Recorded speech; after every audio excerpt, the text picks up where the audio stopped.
Ya, Smart Listener dan juga sahabat Sonora Network, kita sambung kembali perbincangan kita. Ini seru banget dan makin seru karena SMS dan juga WhatsApp banyak banget, tapi justru dari SMS dan WhatsApp ini banyak yang curhat, Pak Arfan. Kalau telepon gak berani. Gak berani telepon ya.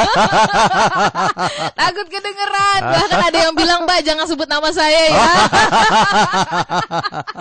Oke, baik-baik, saya nggak akan sebut nama deh ya. Nah ini ada beberapa pertanyaan yang hampir serupa dari Medan, dari Jakarta, kemudian dari Surabaya ya. Saya nggak usah sebut nama ya. Pertanyaannya adalah ini berkaitan dengan poligami, Pak Arfan. Ini berat nih. Ini berat nih. Kalau poligami itu bisa dapat cinta yang sempurna nggak sih, Pak Arfan gitu ya? Dan salah nggak sih kalau setelah kita memiliki cinta yang syah di awal gitu, terus kemudian berpoligami karena merasa memiliki ketiga hal yang tadi? Silakan. Ya, silakan Anda tanyakan pada diri Anda sendiri ya mengenai poligami ini dikaitkan dengan 3 unsur tadi. Ya, pertanyaannya adalah nomor 1. Apakah kalau suami berpoligami kemudian secara passion tadi itu ya, secara passion hasrat istri secara seksual ya kepada suami itu terpengaruh enggak? Menjadi lebih baik atau menjadi lebih buruk? Itu yang harus ditanya. Dan suami istri harus berdiskusi mengenai masalah ini gitu ya, itu nomor 1. Yang kedua, secara intimacy ini harus ditanya juga. Kalau suami berpoligami ya, apakah keintiman kita ini menjadi berkurang nggak ini sekarang ini Mbak Ola? Karena jangan-jangan keintiman suami istri menjadi berkurang ketika kita ketika suami melakukan poligami karena istri merasa sudah bukan the only one gitu ya. Yang ketiga adalah masalah komitmen. Nah, saya tidak tahu dulu ketika Anda menikah itu komitmennya seperti apa. Nah, silakan Anda lihat gitu. Apakah ketika suami melakukan poligami, kemudian komitmen yang diciptakan di awal itu tercederai atau tidak? Gitu. Baik. Ya, kalau jawabannya, ya setelah Anda melakukan tes terhadap 3 hal ini, ya passionnya ternyata setelah poligami passion menjadi meningkat. Wede. Ya, misalnya, ya, gitu ya? kemudian ya tentunya dalam hal ini passionnya si istri ya ternyata setelah poligami itu istri menjadi hasrat seksualnya menjadi meningkat kepada suami, misalnya begitu. Kemudian intimasinya, keintiman di antara kedua belah pihak juga setelah suami poligami itu menjadi semakin tinggi juga. Dan ternyata komitmennya juga tercapai begitu. Ya berarti poligami bagus-bagus saja kalau bisa meningkatkan 3 hal itu. Tetapi kalau dengan poligami kemudian passion si istri jadi istrinya merasa aduh kok gimana ya gitu ya, merasa ilfeel misal seperti itu, atau keakraban menjadi berkurang gitu karena sudah merasa terbagi, misalnya begitu. Atau komitmennya juga, dulu kamu nggak pernah ngomong sih gitu. Coba kamu ngomong dari dulu. Sebelum kita menikah gitu ya. Nah, itu berarti poligami bisa mempengaruhi keutuhan cinta, kesempurnaan cinta. Jadi jawabannya terserah kepada Anda. Baik.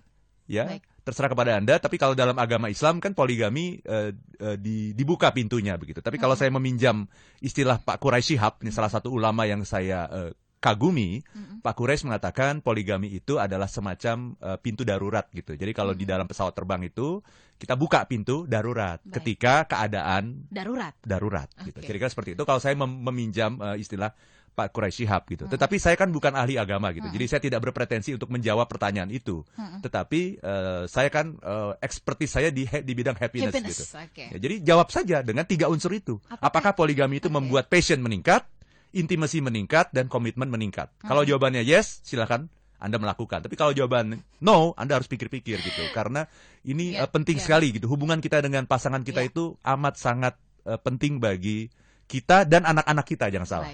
Jadi itu jangan sampai gara-gara mendengarkan Smart Happiness pagi ini banyak laporan gitu poligami meningkat gitu. Silakan didiskusikan sama istri Anda dengan menggunakan 3 unsur utama tadi gitu. Itu dia. Ada pertanyaan, bagaimana kalau seandainya dari awal passion tuh nggak ada?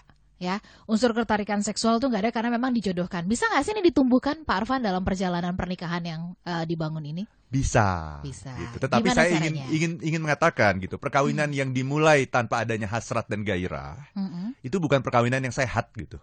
Perkawinan itu harus tertarik dulu gitu, dan tertarik itu selalu secara fisik dulu gitu ya. Kalau wanita itu pria itu tertarik pada wanita itu karena fisik pasti.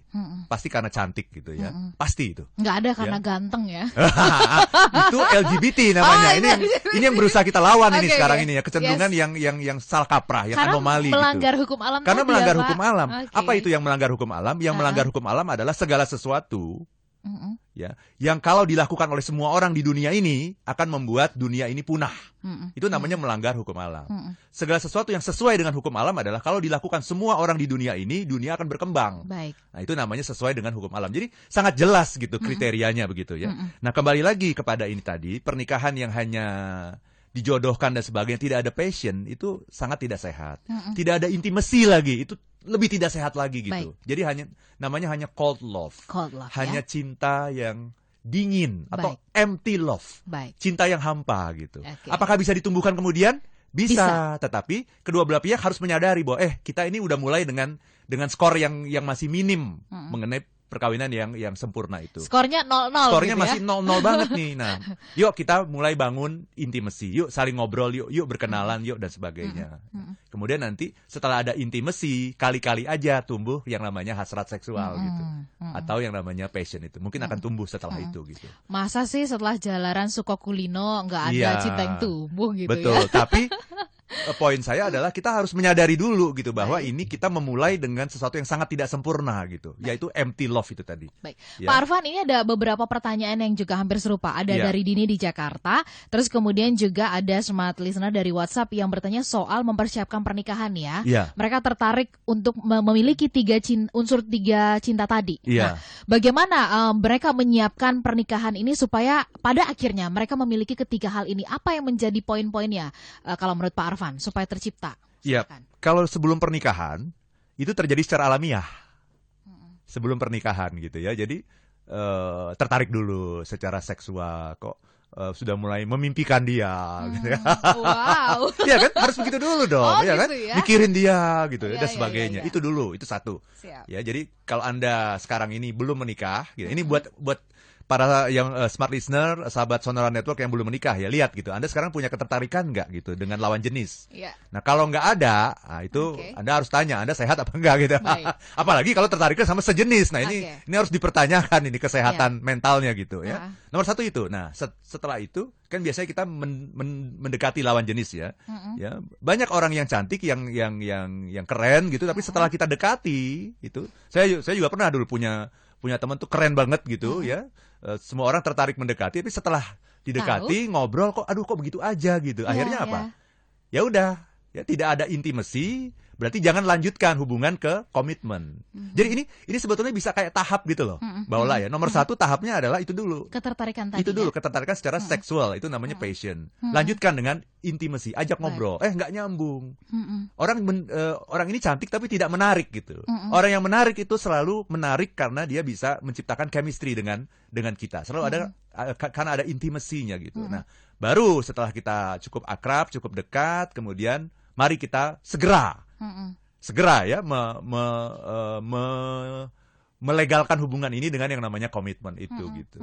Ya, jadi kalau sebelum menikah biasanya ini terjadi secara alamiah gitu. Ya, itu proses yang dialami oleh setiap orang. Sayangnya proses yang alamiah itu kita tidak menyadari gitu. Jadi ini hanya terjadi begitu saja. Padahal kalau kita sadari, kan waktu Anda mau menikah kan prosesnya itu. Proses yang normal kan itu. Tertarik secara seksual, kemudian bergaulnya juga enak, chemistry-nya nyambung, baru kemudian komitmen.